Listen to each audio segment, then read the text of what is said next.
வாழ்க வளமுடன். வாழ்க வளமுடன். இந்த வீடியோவில் நம்ம பார்க்க போகிற டாபிக் என்ன அப்படின்னா, குரு பெயர்ச்சி 2026.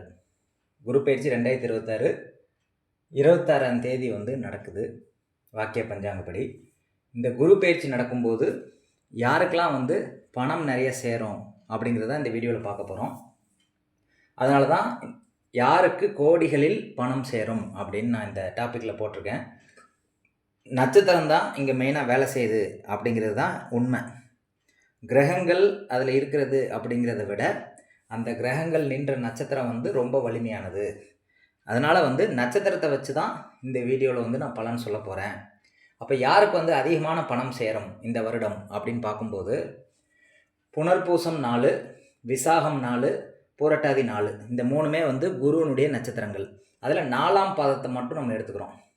ஏன் 4ஆம் பாதத்தை மட்டும் எடுக்கிறோம் அப்படின்னா, குரு கோச்சாரத்தில் 4ஆம் பாதத்தில் தான் பயிற்சி ஆகுது. அந்த புனர்பூசம் 4ல் குரு பயிற்சி ஆகும்போது குரு உச்சமடையக்கூடிய பாதம் புனர்பூசம் 4 அப்படின்னு நான் எடுத்துக்கிறேன். ஆனால் ஜோதிடர்கள் எப்படி எடுத்துக்கிறாங்க அப்படின்னா, பூச நட்சத்திரத்தில் தான் குரு உச்சமடையுது அப்படின்னு எடுத்துக்கிறாங்க. ஏன் அது தவறு அப்படின்னு நான் சொல்கிறேன் அப்படின்னா, நவாம்சம்தான் நட்சத்திரத்தை எடுத்துக்காட்டக்கூடிய ஒரு இடம். அந்த கிரகத்துடைய வலுவை நட்சத்திர ரீதியாக காட்டுறது நவாம்சம். இப்போ புனர்பூசம் 4 அப்படிங்கிறது நவாம்சத்தில் கடகத்தில் போய் விழும். புனர்பூசம் 4ஆம் பாதங்கிறது குருனுடைய நட்சத்திரம். விசாகமும் குருவுடைய நட்சத்திரம், பூரட்டாதியும் குருவுடைய நட்சத்திரம். இந்த குருனுடைய நட்சத்திரம் நவாம்சத்தில் மேச மண்டலத்தில் விழுகும். மேச மண்டலம் அப்படின்னா 1ஆம் பாதம் மேசத்தில் விழுகும், 2ஆம் பாதம் ரிஷபத்தில் விழுகும், 3ஆம் பாதம் மிதுனத்தில் விழுகும், 4ஆம் பாதம் கடகத்தில் விழுகும். அப்போ இந்த குருவனுடைய நட்சத்திரம் 4ஆம் பாதம் கடக ராசியில் நவாம்சத்தில் விழுகும். அப்போ ராசிலையும் குரு கடகத்தில் இருப்பார், நவாம்சத்துலேயும் இந்த நட்சத்திர பாதம் கடகத்தில் விழுகும். அப்படிங்கிற காரணத்தினால புனர்பூசம் 4ல் குரு இருக்கிறதுனால கோச்சாரத்தில் அது குரு உச்சமடையக்கூடிய பாதம் அப்படின்னு சொல்லி நான் எடுத்துக்கிறேன். அதுதான் உண்மையிலே உச்சமடையக்கூடிய பாதம். ஆனால் நீங்கள் டிகிரி வைஸில் குரு உச்சமடையக்கூடிய பாதம் பூச நட்சத்திரமாக வரும். அது நான் எடுத்துக்கிறது இல்லை. என்னுடைய ஆய்வில் அது கரெக்டாக வராத காரணத்தினால நான் அதை எடுத்துக்கிறது இல்லை. விருப்பம் உள்ளவங்க அதை ஃபாலோ பண்ணிக்கோங்க. என்னுடைய கருத்தை தான் நான் இங்கே தெரிவிக்கிறேன். அப்போ இந்த புனர்பூசம் 4, விசாகம் 4, பூரட்டாதி 4 இந்த 3 நட்சத்திரத்துலேயும் என்ன கிரகம் நிற்கிது அப்படின்னு பார்க்கணும். உங்கள் ஜாதகத்தில் உங்கள் பிறந்த கால ஜாதகத்தில் குருனுடைய நட்சத்திரங்களில் புனர்பூசம் 4, விசாகம் 4, பூரட்டாதி 4ல் என்னென்ன கிரகங்கள் நிற்கிது அப்படின்னு பாருங்கள். அதில் குரு நின்னாலோ, சுக்கிரன் நின்னாலோ, சந்திரன் நின்னாலோ இந்த 3 நட்சத்திரத்தில் எதுலனாலும் நிற்கலாம். 4ஆம் பாதத்தில் குருவோ சுக்கிரனோ சந்திரனோ நின்றுச்சு அப்படின்னா இந்த வருடம் நிச்சயமாக உங்களுக்கு பணம் நிறையா கொட்டும். அதில் எந்த மாற்று கருத்துமே இல்லை. இதை நீங்கள் செக் பண்ணி கூட பார்க்கலாம். நீங்கள் எந்த லக்னத்தினாலும் நீங்கள் பிறந்திருக்கலாம். ஆனால் லக்னப்படியும் இந்த நட்சத்திரங்கள் சாதகமாக இருந்தது அப்படின்னா உங்களுக்கு பணம் கொட்டுறது உறுதி. இது எப்படி பணம் சேரக்கூடிய பாவகங்கள் என்னென்ன அப்படின்னு பார்க்கும்போது 2, 6, 10 தான் பணம் சேரக்கூடிய பாவகங்கள். 2, 6, 10. அப்போ எந்தெந்த லக்னத்துக்கு 2, 6, 10 இந்த 3 நட்சத்திரம் வரும் அப்படின்னா, மிதுன லக்னத்துக்கு தான் 2, 6, 10 வரும். மிதுன லக்னத்துக்கு 2ஆம் இடம் கடகமாக வரும், 6ஆம் இடம் விருச்சிகமாக வரும், 8ஆம் இடம் 10ஆம் இடம் மீனமாக வரும். அப்போ 2, 6, 10ங்கிறது பணத்தை கொடுக்கக்கூடிய பாவகங்கள். அந்த பாவகத்தில் இந்த குருனுடைய நட்சத்திரங்கள் இருக்குது.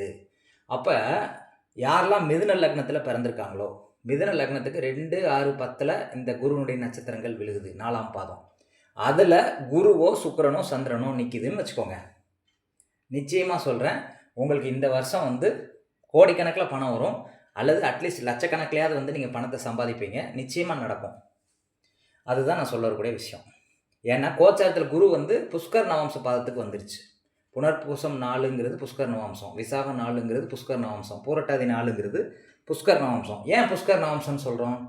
சுபர் வீடுகளில் நவாம்சத்தில் குரு நின்னா அது புஷ்கர் நவாம்சம்னு சொல்கிறோம். அப்போ கடகங்கிறது ஒரு சுபர்னுடைய வீடு. அதில் இந்த பாதங்களில் குரு நிற்கிறதுனால அது புஷ்கர நவாம்சம் அப்படின்னு நம்ம எடுத்துக்கிறோம். இந்த புஷ்கர நவாம்சம் எப்படி வேலை செய்யும் அப்படிங்கிறது நீங்கள் நிறைய கேள்விப்பட்டிருப்பீங்க. புஷ்கர நவாம்சங்கிறது ஒரு பெரிய புகழை கொடுக்கும், ஒரு பெரிய அந்தஸ்தை கொடுக்கும், ஒரு பெரிய பதவியை கொடுக்கும், நிறைய வந்து பணத்தை கொடுக்கும் அப்படிங்கிறது தான் புஷ்கர் நவம்சத்தினுடைய சிறப்பு. அதனால தான் ஏதாவது ஒரு கிரகம் வந்து புஷ்கர் நவம்ச பாதத்தில் இருந்தாலே அது வந்து மிகப்பெரிய யோகமாக வந்து சொல்லப்படுது. லக்ன புள்ளி கூட புஷ்கர் நவம்சத்திலிருந்து அது யோகமாக சொல்லப்படுது.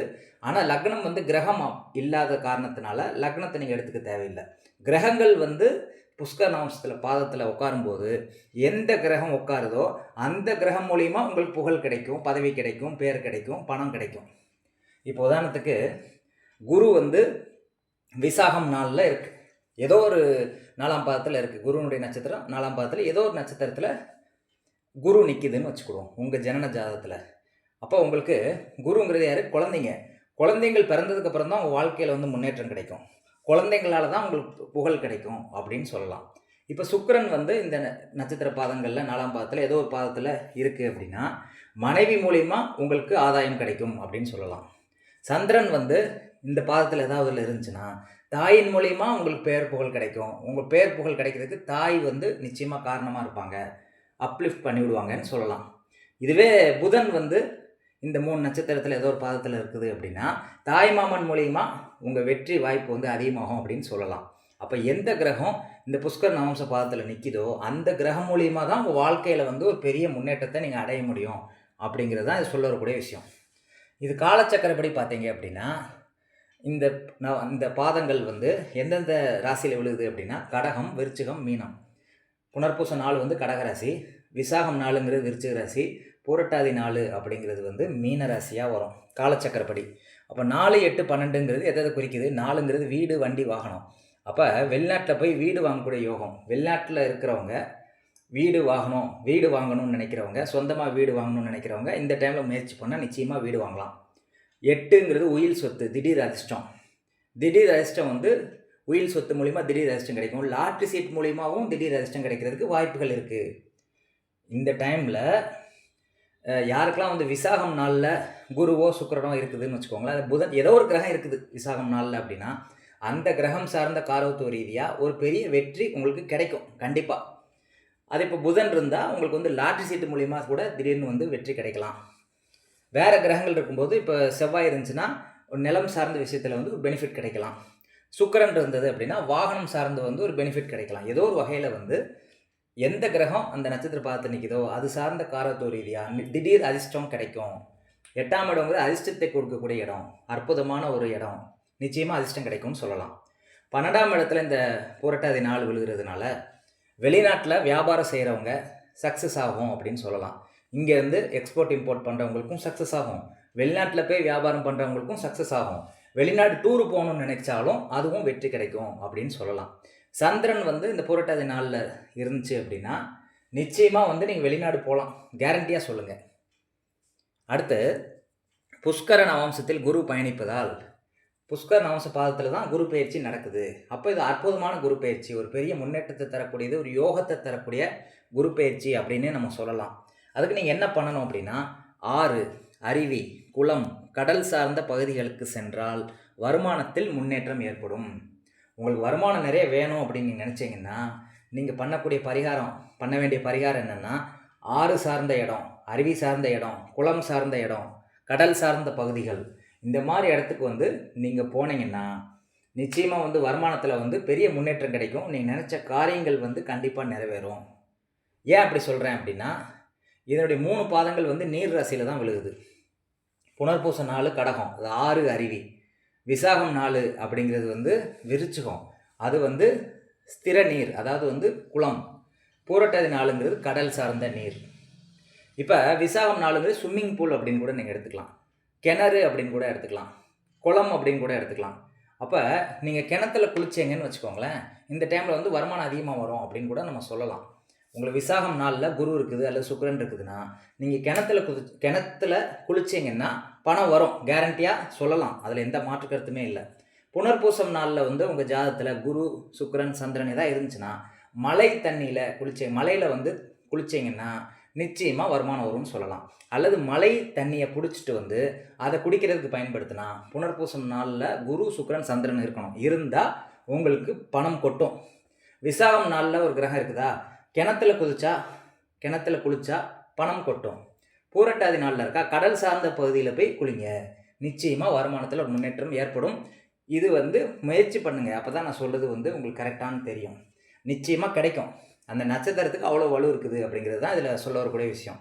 ஏன்னா 3மே புஷ்கர நவாம்ச பாதங்கள் அப்படிங்கிறதுனால நிச்சயமாக ஒரு உயர்வை கொடுக்கும் இந்த வருஷம்.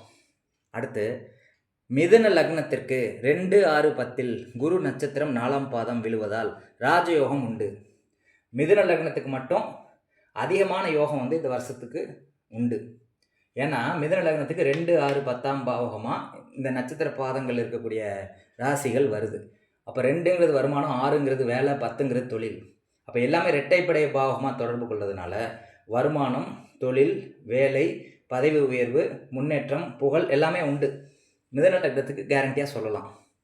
அடுத்து இன்னும் நல்ல சிறப்பு வேணும் அப்படின்னா மஞ்சள் வாங்கி வச்சுக்கோங்க. மஞ்சளால் நீங்கள் அபிஷேகம் பண்ணணும் குரு பகவானுக்கு. உங்களால் முடியல அப்படின்னா கோயிலில் போய் மஞ்சள் வாங்கி கொடுங்க, அபிஷேகம் பண்ணுறதில் கலந்துக்கோங்க. நிச்சயமாக ஒரு உயர்வை சந்திப்பீங்க. அல்லது மஞ்சள் கலரில் இருக்கக்கூடிய பூக்கள், புஷ்பங்கள், மஞ்சள் கலர் புஷ்பங்களை போட்டு வழிபடுங்க குரு பகவானை. அல்லது மஞ்சளால் ஒரு தெய்வத்தை செஞ்சு நீங்கள் புஷ்பங்கள் சாத்தி வழிபடலாம். எது உங்களுக்கு தோதா இருக்கோ பண்ணுங்கள். பண்ண முடியாதவங்க கோயிலுக்கு இந்த புஷ்பங்களோ ஒரு மாலையோ மஞ்சள் கலர் மாலை வாங்கி போடுங்க, மஞ்சள் வாங்கி கொடுங்க அபிஷேகம் பண்ணுறதுக்கு. இந்த மாதிரி பண்ணி நாளைக்கு போய் கலந்துக்கோங்க.